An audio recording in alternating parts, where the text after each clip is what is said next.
Welcome to another Nature's Glory Cabin Off-Road. We got another Friends and Followers event. Actually, it's the same friend that rode with us a few days before.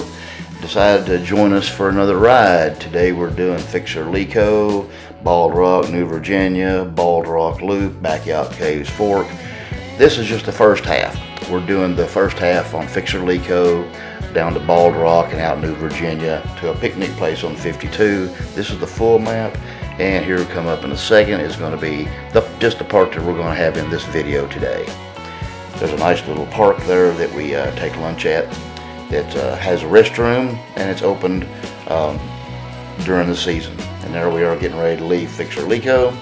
We always stop at the beginning and take some pictures, and we're going to cut a lot of this out and have a little back camera action. There's a turn I want to make sure you see, so you make sure you go the right way. We're going to go down through here. It's actually kind of slick today, surprisingly enough. I sped this up a little like usual so we don't have to bore ourselves. And you can see here I've already got some mud on the camera. It's a little muddy. We was a little surprised. This hill here had thawed apparently. It went through a freeze-thaw cycle and it was a little sloppy. As we went down it trying to, creep down it, it got a little squirrely, so in order to get on down it, he'd give a little gas to keep it straight. It wasn't dangerous, but it was a bit of a surprise that the back end wanted to wiggle around a little bit. And here we have JT behind us again. He rode with us on the 27th, and this is the 31st, and this is New Year's Eve. So we're coming up on that slick spot. I don't know if you can see the back end of the Jeep wiggle just a little bit right there. That was part of the problem with the slickness going down the hill. Usually when you cross that culvert, that's where it's a little steeper. Obviously we weren't going this fast.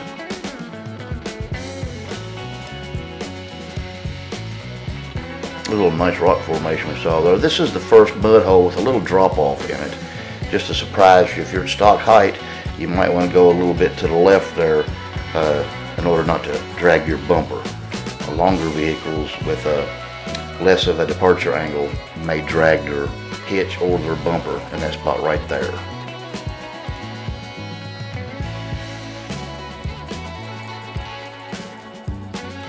Again, we're going to cut a lot out of this, just show some of the fun stuff.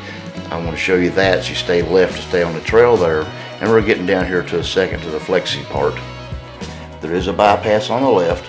Now when you come down at the end of it, even on the bypass, there's a little rut. The flexi spot's gotten a little easier, I believe. It used to be a little rougher on the left side. Now it's fairly smooth. And you just have a little flexing on the right side now. And we'll show that in the rear here in a second.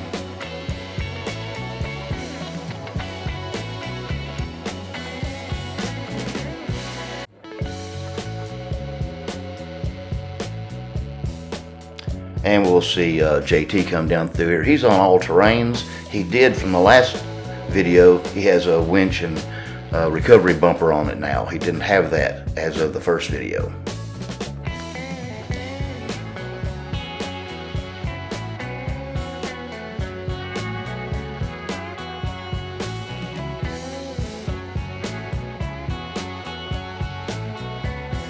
We're going to have some water crossings. We're going to show it a little bit from the front and a lot from the rear. Quite a bit of water. It hadn't rained that much, but there's a lot of water in these places anyway. This is December 31st before the rain started in January. So it's still fairly dry. Comparatively, there's always water down here because of natural springs and runoff and things like that. Don't forget to pick up after yourself. Try to leave it better than you found it. I don't know how much garbage we pick up every time we go down here. We got a sacket on the back and it's usually always full. Every time, we could probably pick up more if we had room. I don't show it much, but we do. And here's another crossing. There's 2 or 3 in a row here that are pretty fun to drive through. There's a couple of spots in one that's a little deeper, and we'll show you that when we get to it. If you watched any of my other videos, you'll notice it. The Jeep kind of puts a little drop on it. We're going to come to it at the next crossing, I believe.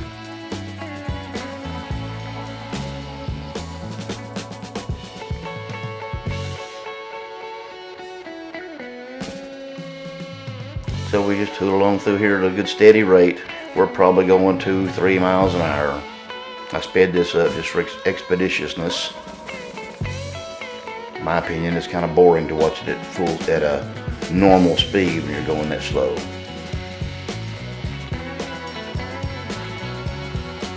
This is not a real hard trail. It's got some water crossings. Most stock off-road vehicles can do this without too much trouble. Not a lot of clearance issues, nothing like that on this one. You'll notice there's a few little water holes that are a little deeper than others. But all in all, doesn't have any breakover angle problems or things like that yet. They can always deteriorate. Trees can fall. Just don't do them alone if you're not familiar. We're up in the area quite a bit. If you're up here, give us a shout. Usually weekends. This is the longer crossing here, and you'll see here in a second the little deep spot I was talking about. You'll watch the Jeep. We get right up here a little bit, and it's going to kind of jerk. There it is right there. It might be a pipe in the water, I don't know, but it's a spot that gives you a little surprise if you're not ready for it. Otherwise, it's fairly smooth.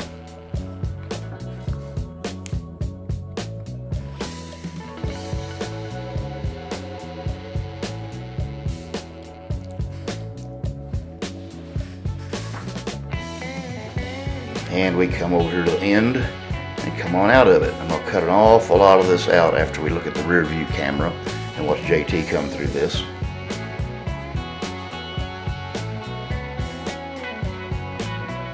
Don't forget there's a part 2 that'll pick up where we leave off at the end of this one. There's that spot that it dropped down into.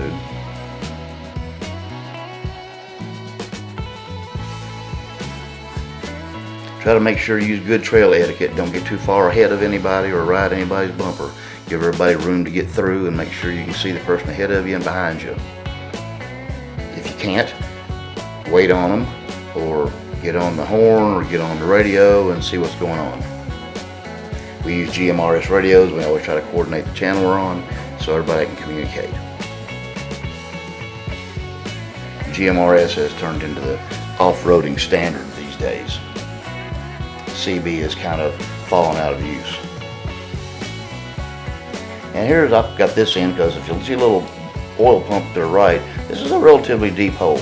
You see me pushing up water on the sides, and we'll see it from behind when JT gets into it. See that it's a little deeper than you might expect. And there's a lot of little mud holes. And there's a former location of Blanco Killer Lake. You might have heard stories about it. They're true. There have been more than one vehicle totaled in that washout before it was fixed. Here we're going to move along. We'll take a hard right when we get to this spot to stay on the trail. That up at the top is Zachariah Creek Lake. They used to use that lake to use water to force the oil up so they could pump it out. Up on the hills of the dilapidated building that was the pump house.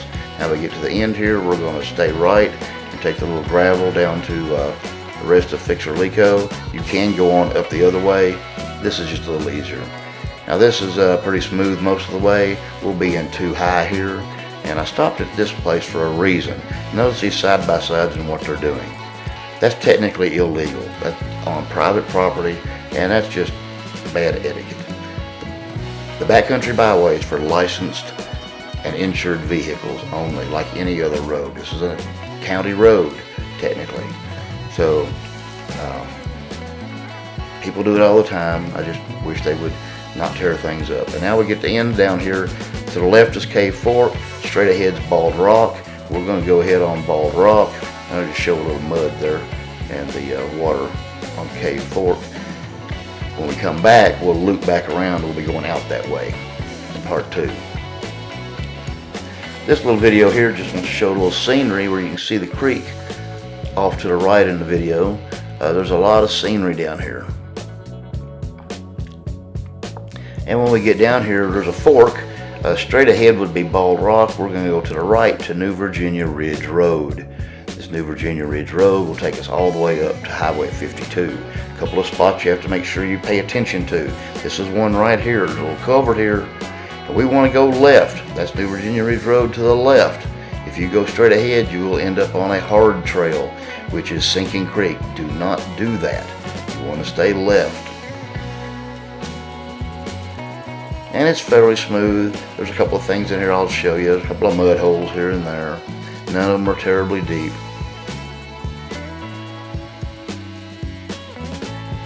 This whole loop takes about 3 hours start to finish.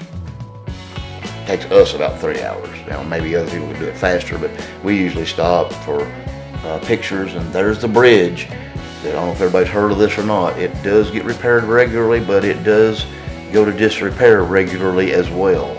As of right now, you want the treads, you want to stay to the left as much as you can and try to stay on the treads and come across it. Longer vehicles have more trouble. Try to stay as far left as you can. Got a little mud on the screen, but hopefully you can see my tire placement when it gets on the bridge. Right on that tread. And I think we got a little camcorder video coming up here to show us coming across. After, of course, we look at the rear view video.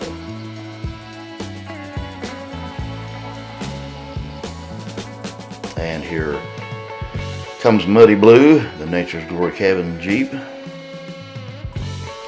on 33s, 3¼ inch lift, Ford 8.8 out back, and a locked Dana 30 in the front with chrome Moly axles. And here comes JT and his JKU. You got Highline fenders and all terrains at this point. And his new bumper and winch.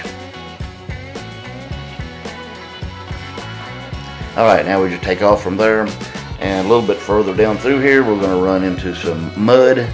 It's not real bad. This has been graded, so it's not as bad as it had been, but it's still some mud. You're going downhill. You can stay to the right and avoid a lot of it if you want to.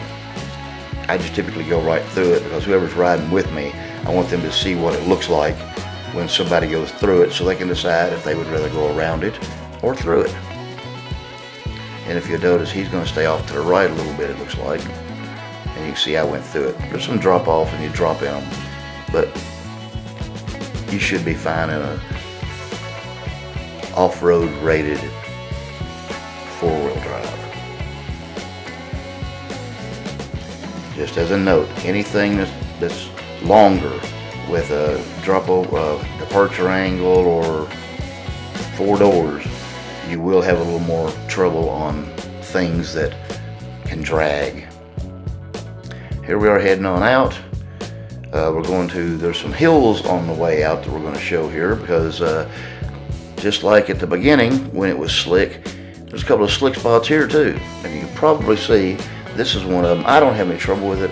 I have mud tires.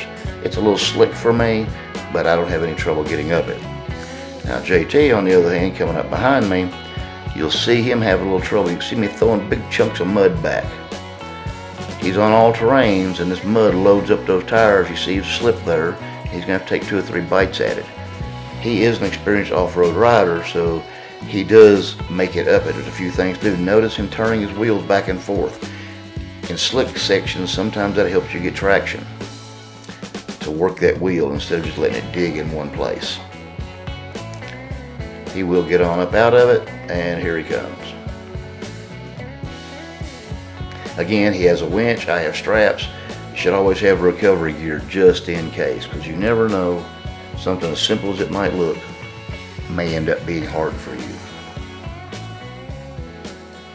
Your mileage may vary.